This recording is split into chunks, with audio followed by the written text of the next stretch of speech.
AM Australian. You are on ABC Radio Queensland, and a lot of people have been asking for songs today that symbolise bringing people together following the Bondi attacks yesterday, with 15 victims killed in that incident, and the two gunmen, one dead and one is in hospital being treated for those injuries. When something bad happens, it's completely normal to feel overwhelmed. It's not just adults who can feel like this. With children at home from school at the moment, it can be very easy for them to also feel overwhelmed by world events at the moment. So how do we talk with our children and reassure them that everything is okay, even sometimes when you're not too sure perhaps if everything is okay? Psychology consultant and author Dr. Jo Lukens is with me now. Good morning. Good morning, Susan.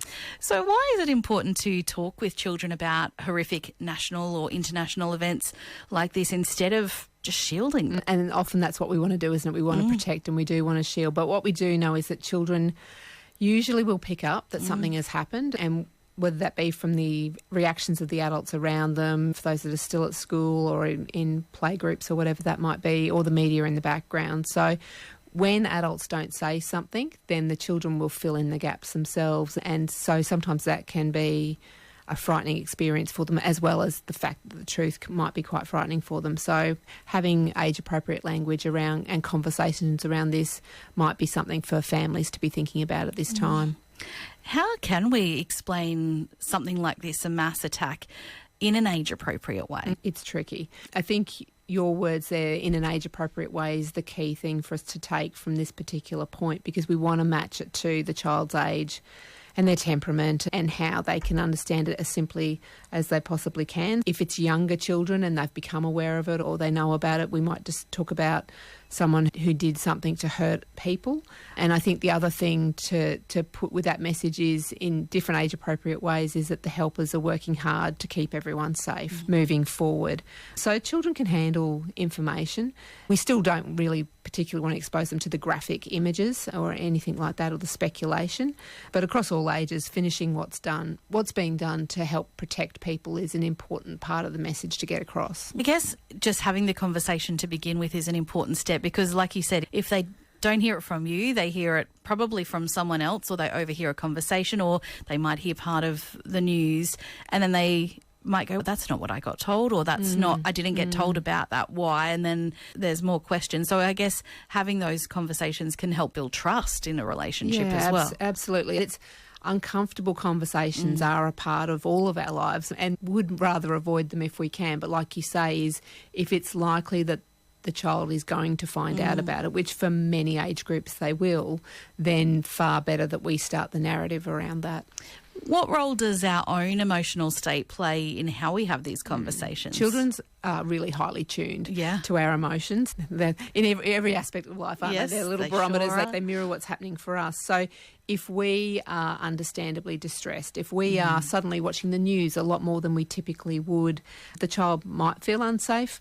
And it's helpful for us as well, isn't it, that if we can regulate our own emotions through this, take a breath, step away from the television, not watch it constantly, then we will be a steadier presence for the child. So I think that calm concern, more so than panic or that really highly emotive language, is probably the most helpful thing that we can do, and in many ways it helps us too. You're hearing from psychology consultant and author Dr. Jo Lukens.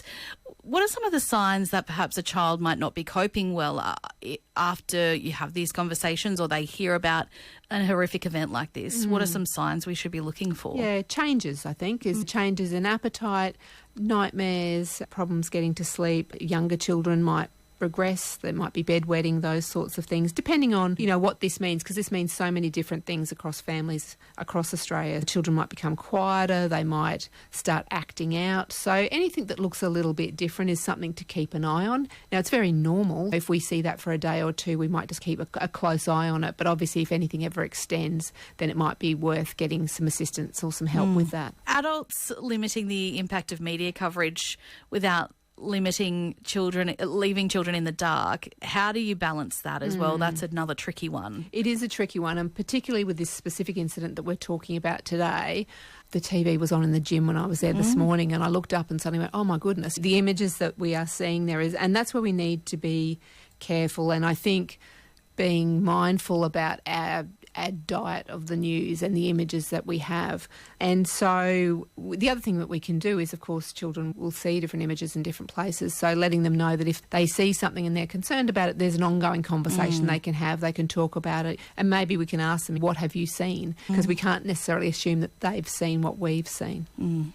Yeah, keeping that conversation going, that's probably a helpful place to start if children are frightened after seeing or hearing about something like this. Yes, it is. And I think validating the experience of the child without even necessarily endorsing it. So you could say something like, it makes sense to me that you're feeling, and then insert whatever it is, that you're feeling this at the moment, or you're worried about this at the moment, or whatever it is. So you could say, that makes sense to me, that's happening. And then what we want to do is reassure with some safety information about that. So say it is understandable. We were all concerned, but we want to make sure that we know that these events, they do come along, but they're not an everyday occurrence. So being mindful of that, being respectful of what's happening for people at the moment, I think is really important as well. But then also anchoring it with, you can come and talk to me about this. And I think that's probably the best thing that we can do at this particular moment in time, is keep the conversations open. Keep the conversations open. And families will be probably wanting to also try to rebuild that sense of safety and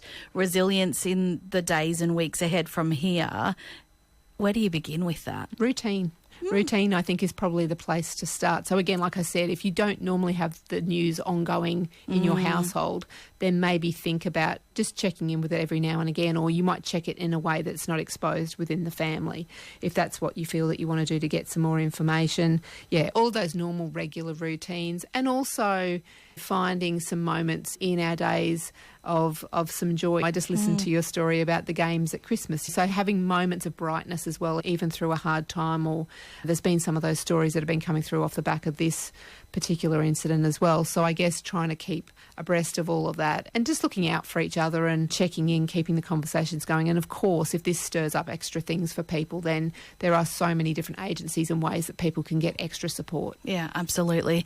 And I think, especially given that we have these devices in our hands all the time, something that I've noticed is that the sounds are something that's been very powerful as part of this. You can hear, because there's so much footage, you can hear the gunshot. Kids are attuned to those sorts of risks. So I think even just being conscious of how you're consuming the information, you might choose to do a bit of a quieter, a read rather than listening or watching. Or turn the sound off, or put your headphones on, or something that minimises the exposure for the younger people in the household and for others in the household. Yeah.